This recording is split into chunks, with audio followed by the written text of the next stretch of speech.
ગાંધીનગરના ઘ6 સર્કલ પાસે એક પાઠ્યપુસ્તકની ઓફિસ સ્ટેશનરીની દુકાન છે. ત્યાં અત્યારે હાલ આ પ્રકારની સ્થિતિ છે. જેના દુકાનદાર છે તેની સાથે પૂછ્યું હતું. એમણે એમ કહેવું હતું કે અઠવાડિયા પહેલા સ્થિતિ વણસેલી હતી. પાઠ્યપુસ્તકો ધોરણ 9 થી 12ના મળતા ન હતા, પરંતુ હવે ધીરે ધીરે પરિસ્થિતિમાં સુધાર થઈ રહ્યો છે અને ધોરણ 11 કોમર્સ સિવાયના મોટાભાગના પાઠ્યપુસ્તકો ઉપલબ્ધ હોવાની વાત કરવામાં આવી રહી છે. એમની પાસેથી જાણીશું શું કેવું છે. શું નામ તમારું? અરવિંદભાઈ, કેટલા સમયથી આ દુકાન તમારી ચાલે છે અને અહીંયા અત્યારે હાલ ખાસ કરીને ધોરણ 9 થી 12ના પાઠ્યપુસ્તકોની શું સ્થિતિ છે?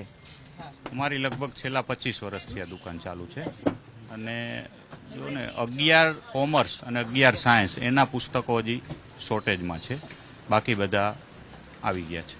એટલે 11 કોમર્સ અને 11 સાયન્સના બધા જ વિષયોના પુસ્તકોની શોર્ટેજ છે?